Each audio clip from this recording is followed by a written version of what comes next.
สบายดี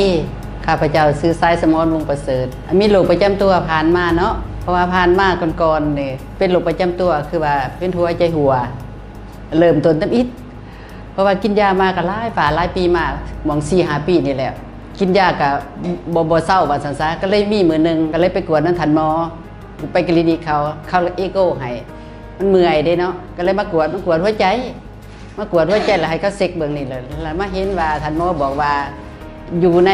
ขางนุ่มเบื้องซ้ายไม่มีก้อนเนื้อน้อยๆว่าซั่นซะก้อนเนื้อเท่านี้นี่แหละเท่า2 นิ้วอยู่ในกล่องตีนนมนี่นะแล้วก็กินมาก็ห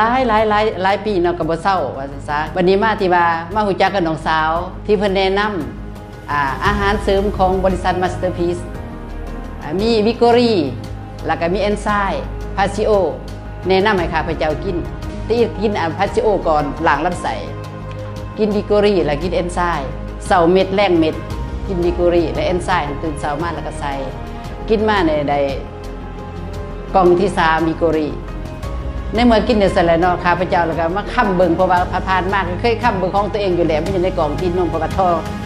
อนี้ก่อนนี่แหละมาค้ำเบิ่งนี่คือว่าบ่เห็นบ่มี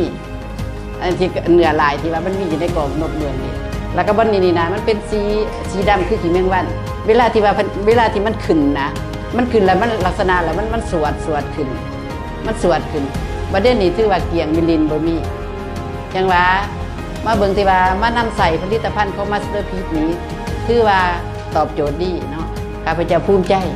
แล้วก็ขอแนะนำให้ทุกท่านเนาะขออยากเหาะแล้วก็อยากเซิร์นเนาะมานำใส่แล้วก็นำบริษัทมาสเตอร์พีซแน่นอนเนาะ